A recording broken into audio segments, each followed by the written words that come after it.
गुरु परंपरा योग संस्थान में आप सभी लोगों का स्वागत है। अक्षय जी हैं, बिमला जी, हीना जी, हिमांशी जी, ज्योति जी, ललिता जी, मनीष जी, मंजू जी, मेघा जी, नेहा उमर जी, पल्लवी जी, प्रियंका जी, पुंडलिक जी, रमेश जी, रुचि जी, रेतु शर्मा जी, ऋतु शर्मा कौन है? ऋतु शर्मा है, रेतु शर्मा है या कुछ और नाम से जुड़े हैं? रिया बिष्ट, रिया सेन जी, शालिका जी, सिद्धार्थ पटेल जी, सोमपीठी जी। ऋतु शर्मा कौन है? अनुपमा जी हैं क्या आप? ठीक है, आपकी पहली क्लास है आज। ठीक है, ठीक है। तो हम लोगों ने जो संडे को एमसीक्यू किया था, जिसमें हठ प्रदीपिका के 43 क्वेश्चंस हम लोगों ने ऑनलाइन टेस्ट के जरिए करा था, उसमें पहला क्वेश्चंस था आपके सामने, ये है स्क्रीन पर। हठयोग प्रदीपिका के अनुसार नादानुसंधान की परिचय अवस्था में किस वाद्य यंत्र की ध्वनि सुनाई देती है? मर्दल। मर्दल। मर्दल। आप लोगों को ये ध्यान होगा कि मैंने क्या करा है कि जो अभी लेटेस्ट क्वेश्चन पूछे गए ना, उसको भी शामिल किया है। तो ये पूछा गया था दिसंबर 2023 में, ये क्वेश्चन आया हुआ था। तो जो पीवाईक्यू है वो भी हमने इसमें शामिल कर दिया और नए बहुत सारे क्वेश्चन वो शामिल कर दिए। तो सही आंसर है मर्दल। मर्दल की ध्वनि परिचय अवस्था में सुनाई देती है। अब आते हैं दूसरे क्वेश्चन पे। दूसरा हमारा सवाल है, हठ प्रदीपिका के अनुसार पथ्य कारक भोजन का सही क्रम बताइए। अब पथ्य कारक भोजन में तो कई चीजें हैं, उसमें से यहाँ पर 5 चीजें दी गई हैं। अब इन 5 चीजों का सही क्रम से क्या है? क्वेश्चन पूछने का देखिए। लास्ट में है। मधु, 5 प्रकार के साग, मूंग, खांड और सूंठ। तो सबसे लास्ट में मेरे ख्याल से मूंग वाला है क्या? मूंग लास्ट मूंग है। सबसे स्टार्टिंग में खांड है, तो खांड है, फिर मूंग लास्ट में। खांड है, खांड के बाद मधु है, मधु है, मूंग तो लास्ट में। ठीक है, लास्ट में। मूंग लास्ट में है। उसके बाद आपने कहा डी खांड, ए फिर 5 मधु, प्रकार के साग, उसके बाद सूंठ, सूंठ है। हाँ, फिर 5 प्रकार के साग और मूंग। हाँ, ठीक है, यही है। तो हो गया आपका। फिर से बताइए। पहला हो गया खांड, उसके बाद हो गया मधु, फिर हो गया सूंठ, फिर 5 प्रकार के साग और मूंग सबसे लास्ट में है। तो इस हिसाब से आंसर ये दूसरा वाला सही है। ये भी पूछा गया था। हठ प्रदीपिका में पूरक के अंत में कौन सा बंद लगाने के लिए कहा गया? पूरक के अंत में जालंधर बंद। पूरक के अंत में जालंधर बंद लगाया जाता है। हठ प्रदीपिका के अनुसार उज्जयी प्राणायाम के लाभ हैं। उज्जयी प्राणायाम में क्या क्या लाभ बताया गया है, ये क्वेश्चन भी पूछा गया था। तो क्या है? नारी दोष, वात दोष, कफ दोष, जलोदर रोग, क्षुधा तृषानाश। फर्स्ट ऑप्शन है सर, एसीडी। दोष, कफ दोष, कफ का आ गया ना, गले के पास का कफ दोष दूर होता है, तो गले के पास का इसमें नहीं दिया, कफ दोष दिया, तो ये माना जाएगा वही है। नाड़ी दोष भी दूर होता है और जलोदर रोग दूर होता है।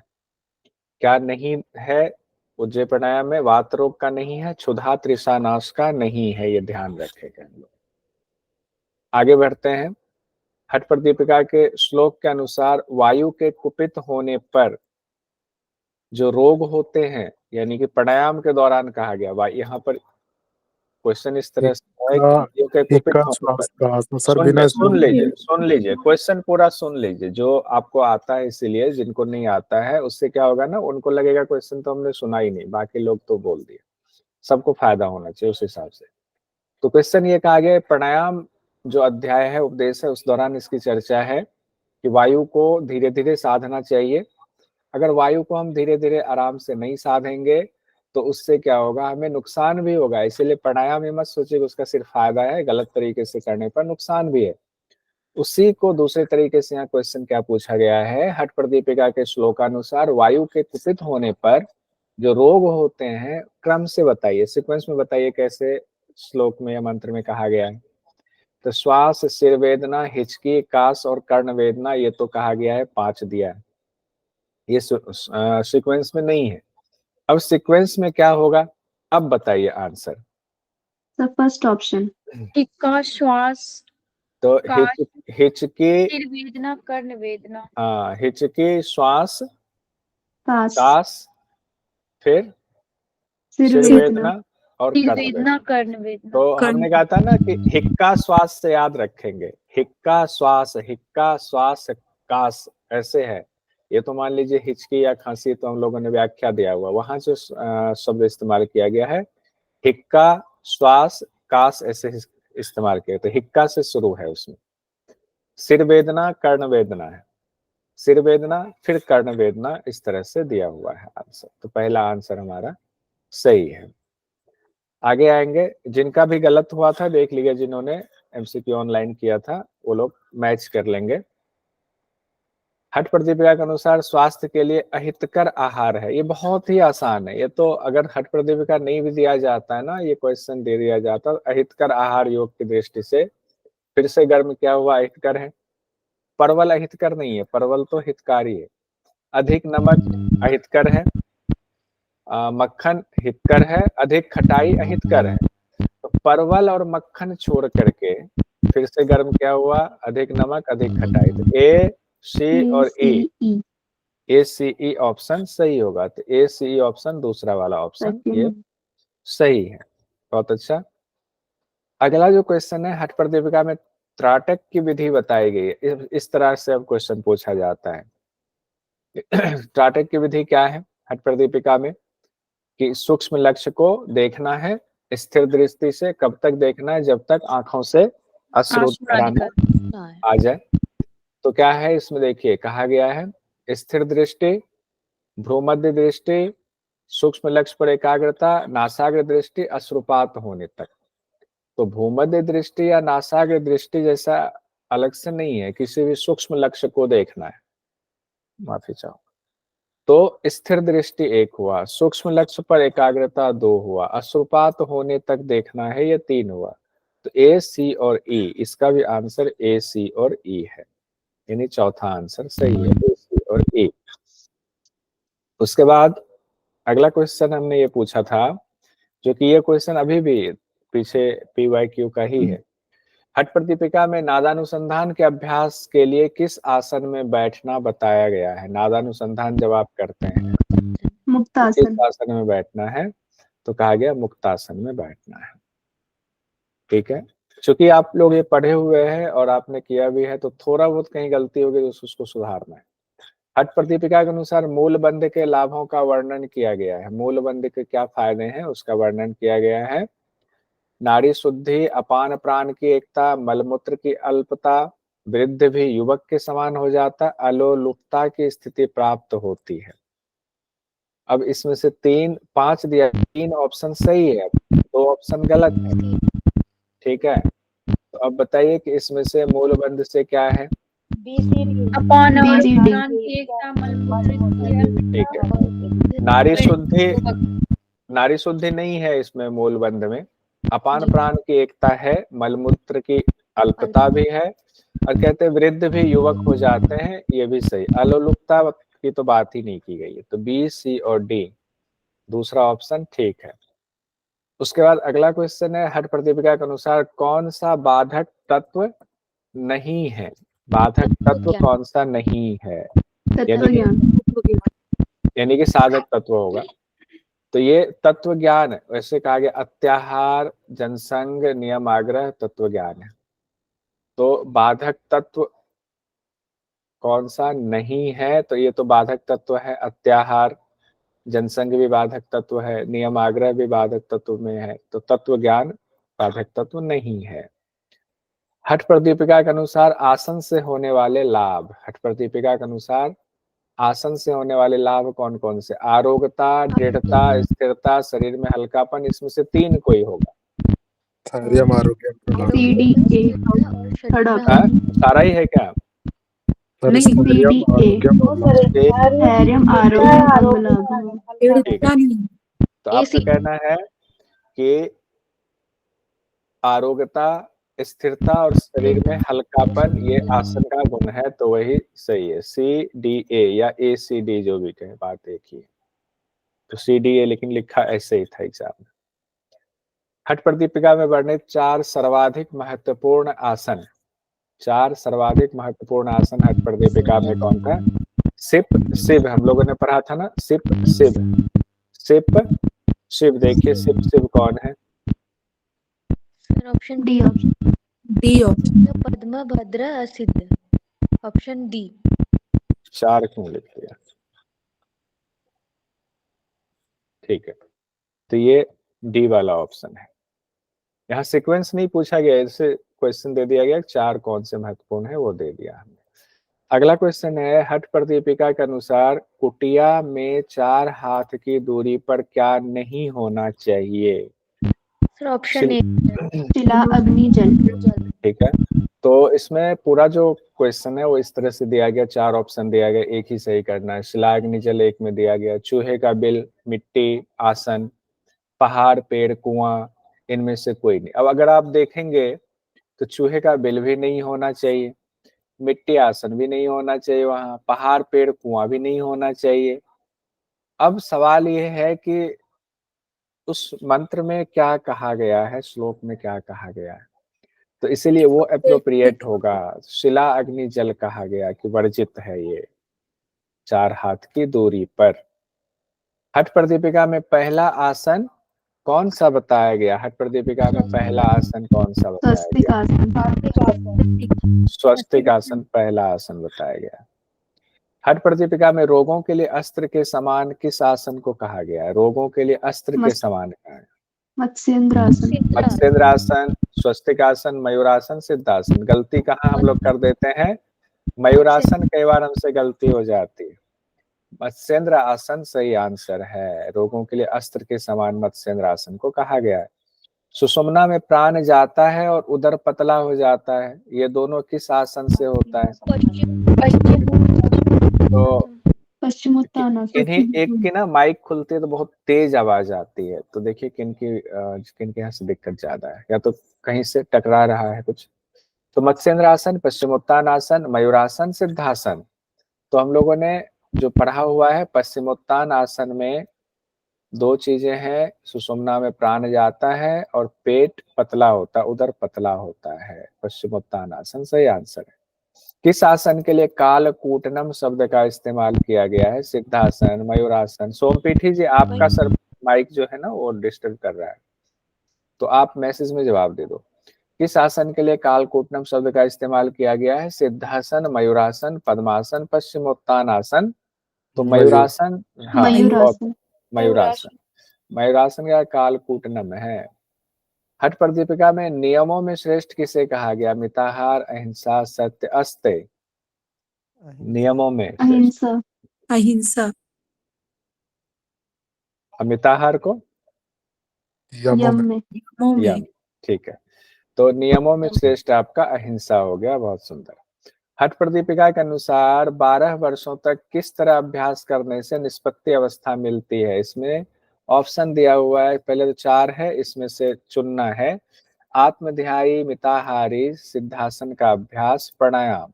निष्पत्ति अवस्था की प्राप्ति केवल एक, सिर्फ आत्मध्यायी को, केवल 2 सिर्फ मिताहारी को, और उसके बाद तीनों है 1 2 3 सिद्धासन का अभ्यास, उसके बाद कोई नहीं, तीनों का। C option. तीनों का। तो कहा गया है कि सिद्धासन का जब अभ्यास बताया गया उस दौरान आत्मध्यायी हो, मिताहारी हो, और फिर सिद्धासन का वो 12 साल तक अभ्यास करता है तो उसको निष्पत्ति अवस्था की प्राप्ति होती है। उसके बाद हठ प्रदीपिका के अनुसार भद्रासन का दूसरा नाम क्या है?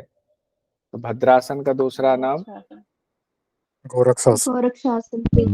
गोरक्षासन कहा गया। भद्रासन का दूसरा नाम गोरक्षासन कहा गया है। सिद्धासन के भी कुछ नाम बताए गए हैं क्या? वज्रासन। हाँ जी सर। वज्रासन, मुक्तासन, गुप्तासन। हाँ, बहुत बढ़िया। वज्रासन, मुक्तासन, गुप्तासन, बहुत सुंदर। हठ प्रदीपिका के मुताबिक 1 वर्ष से अधिक समय में किसे सिद्धि मिलती है? बताइए। ब्रह्मचारी, ब्रह्मचारी, मिताहारी, मिताहारी, त्यागी और योग। ब्रह्मचारी, मिताहारी, त्यागी, योगपरायण। योग परायण, बहुत बढ़िया। तो क्वेश्चन आपको कंफ्यूज भी करने के लिए दिया जा सकता है, 3 ही दे दिया, फिर त्यागी, मिताहारी, सकर्मी, पंडित, ब्रह्मचारी, मिताहारी, योग परायण। नहीं, चौथा वाला ऑप्शन सही है, ब्रह्मचारी, मिताहारी, त्यागी और योग परायण। उसके बाद क्वेश्चन है, योग अभ्यास के दौरान किन चीजों का सेवन वर्जित है? अग्नि का सेवन, स्त्री का सेवन, लंबी यात्रा, कम भोजन, केवल एक, केवल दो, एक दो तीन, चारों। एक एक दो दो तीन। एक दो तीन। एक दो तीन, अग्नि का सेवन, स्त्री संग, लंबी यात्रा वर्जित है। प्राणवायु को धीरे धीरे कैसे वश में करना चाहिए, तो आपको नाम दिया जा सकता है। सिंह हाथी बाघ की तरह, चीता बाघ भेड़िए की तरह, हिरन हाथी बाघ की तरह, सिंह हाथी तेंदुआ की तरह। तो जो कहा गया है मंत्र में हम वही लेंगे, सिंह हाथी और बाघ की तरह कहा गया है। उसके बाद है 24वें नंबर का क्वेश्चन, हठ प्रदीपिका में षटकर्म में पांचवी क्रिया का नाम क्या है। इस तरह से आसान सवाल भी पूछ दिया जाता है। पांचवी क्रिया का नाम बताइए। नौली। नौली। इसलिए पूछ दिया गया क्योंकि हठ प्रदीपिका घिरण संहिता में आगे पीछे है एक क्रिया। ठीक है, तो ये सही आंसर है नौली। बीच में एक डिस्क्लेमर चलाता हूं। डिस्क्लेमर क्या, एक जानकारी, जागरूकता।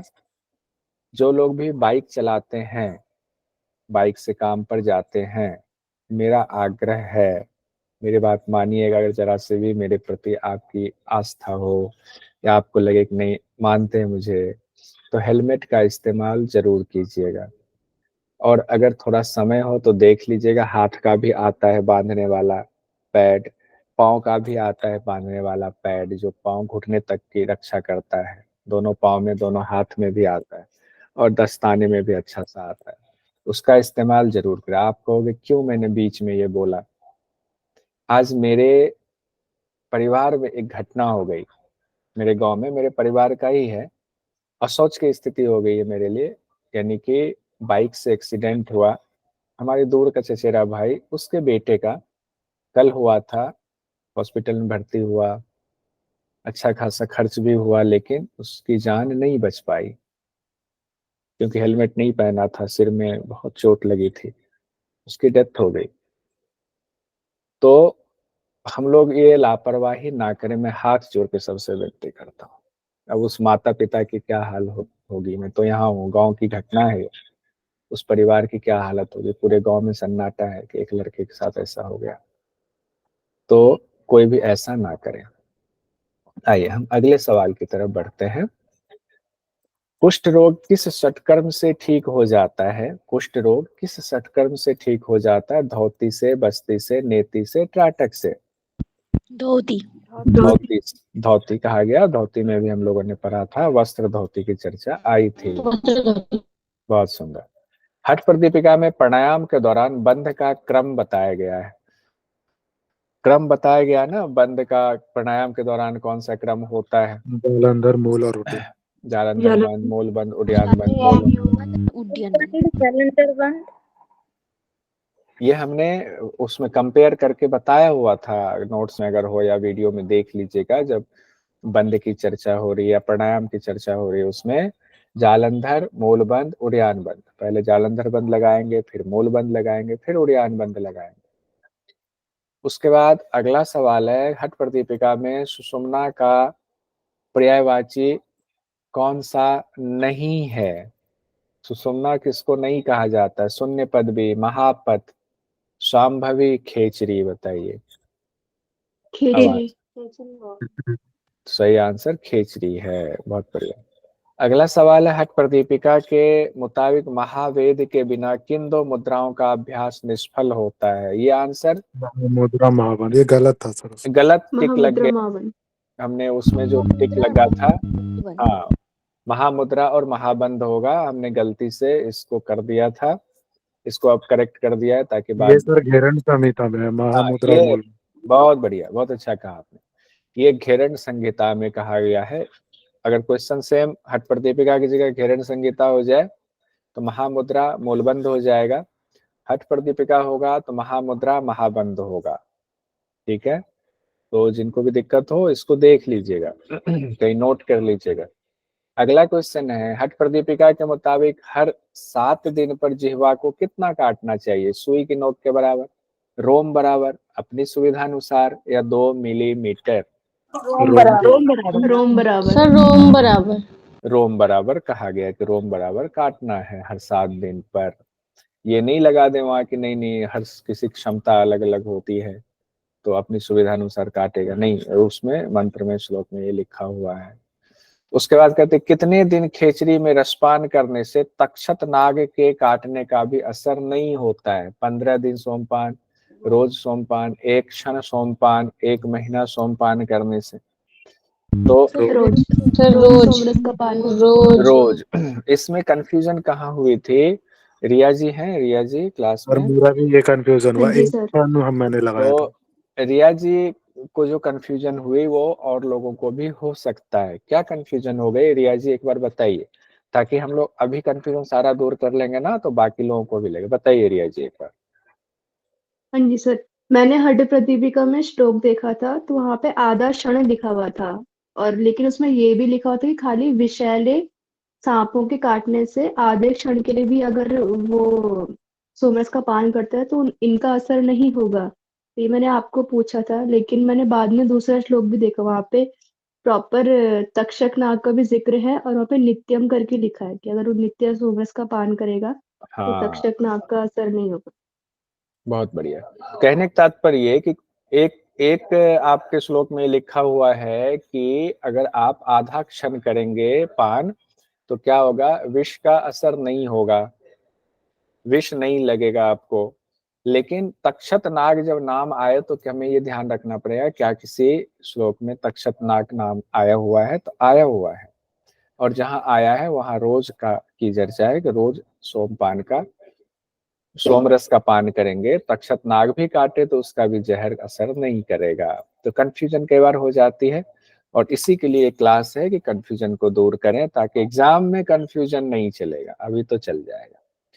हठ प्रदीपिका के मुताबिक गोमांस भक्षण के दौरान कौन सा रस का पान करना चाहिए? हठ प्रदीपिका में कहा गया है जो मंत्र में, अमरवारुणी।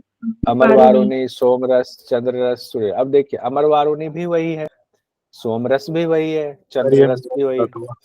अब तीनों चीजें अगर आप कहीं पर बात करेंगे विस्तृत रूप में तो तीनों चीज एक ही है, लेकिन ये नाम ही है एमसीक्यू। इसमें अप्रोप्रिएट आंसर जो होता है, जो सबसे सटीक आंसर होता है, उसी को हम टिक लगाते हैं। और मंत्र में जिस दौरान गोमांस भक्षण की बात की गई है उस दौरान अमर वारुणी शब्द का इस्तेमाल किया गया। एग्जामिनर को मिल गया एक पॉइंट कि हाँ, यहाँ से पूछते हैं, देखते हैं कितना अटेंटिव है। तो अमर वारुणी सही आंसर है। अगला क्वेश्चन है, हठ प्रदीपिका में मृत्यु मातंग केसरी शब्द किसके लिए इस्तेमाल किया गया है? मूलबंध, महाबंध, उद्यानबंध, जालंधर बंध। बताइए। उद्यान के लिए। उद्यान। सर उद्यान बंद। उद्यान। बहुत बढ़िया। अक्षय जी लगातार मैसेज में भी जवाब दे रहे हैं, बहुत बढ़िया अक्षय जी। कहीं कोई दिक्कत हो तो बताइएगा। उद्यान बंध को मृत्यु मातंग केसरी कहा गया, मृत्यु रूपी हाथी के लिए केसरी के समान, केसरी मतलब सिंह के समान। हठ प्रदीपिका में अमर वारुणी रसपान के दौरान स्वाद का क्रम पूछा गया है कि स्वाद का क्या क्रम है। जब हम लोग रसपान करते हैं खिचड़ी मुद्रा में तो कौन सा स्वाद पहले आता है, दूसरा स्वाद कौन सा आता है? अम्ल, दूध, शहद, क्षार, घी। बताइए इसमें से सीक्वेंस सही कौन सा होगा? पहला कौन सा है? पहला कौन सा रस का स्वाद हमें मिलता है अमर वारुणी रस के दौरान? सबसे पहले क्षार का होता है, ध्यान रखिए, सबसे पहले क्षारीय रस होता है। अब क्षारीय तो यहाँ पर हाँ 3 में क्षारीय दिया गया। अब ये तो सर कट गया। दूसरा नंबर सही है। क्षारीय, अम्लीय, उसके बाद आप कह रही हैं दूध, फिर शहद और फिर घी के समान। और सबसे लास्ट में कौन सा होता है? सर घी। हाँ सर घी। नहीं नहीं, ऐसे जनरली सबसे लास्ट में, यहाँ तो 5 ही ऑप्शन दिया गया, घी ही है। अमृत होता है ना सर? अमृत होता है, सर अमृत। हाँ बहुत सुंदर, अमृत के समान होता है। तो सही आंसर तो ये दूसरा वाला है जो आप लोगों ने कहा कि सही होगा, क्षार, अम्ल, दूध, शहद और घी। अगला क्वेश्चन है, किस मुद्रा के दौरान अधिक भोजन की बात की गई है? महामुद्रा, महावेद, विपरीत करनी, खेचरी। सर विपरीत करनी। विपरीत करनी। विपरीत करें। और एक क्वेश्चन इस तरह से आया हुआ था, हम लोगों ने देखा था, एक उपनिषद के दौरान क्वेश्चन पूछा गया था जो कि इस बार दिसंबर 2023 में क्वेश्चन आया हुआ था कि निम्न में से किस मुद्रा के अभ्यास से जठराग्नि अति प्रबल हो जाती है? तो उसमें भी विपरीत करनी आया विपरीत हुआ, करनी। हाँ उसमें भी आया हुआ था। अगला क्वेश्चन है, हठ प्रतिपिका के मुताबिक विष्णु ग्रंथि का भेदन होता है परिचय अवस्था में, घटावस्था, आरंभावस्था, निष्पत्ति अवस्था, बताइए। परिचय घटावस्था। घटावस्था। घटावस्था। एक अवस्था है परिचय, इसमें कोई ग्रंथि का भेदन नहीं होता है। मैं सही हूँ, बताइए कि नहीं सही हूँ? जी हाँ जी। सर। यस हाँ सर, जी यस सर, अरे सही है। वाह, ठीक है। परिचय अवस्था में नहीं है, आरंभावस्था घटावस्था में होता है। आरंभावस्था कौन सी ग्रंथि का भेदन होता ब्रह्मा। है? ब्रह्म ग्रंथि। ब्रह्म ग्रंथि। घटावस्था विष्णु ग्रंथि। विष्णु निष्पत्ति ग्रंथि। अवस्था में रुद्र रुद्र रुद्र ग्रंथि। रुद्र ग्रंथि का भेदन होता है।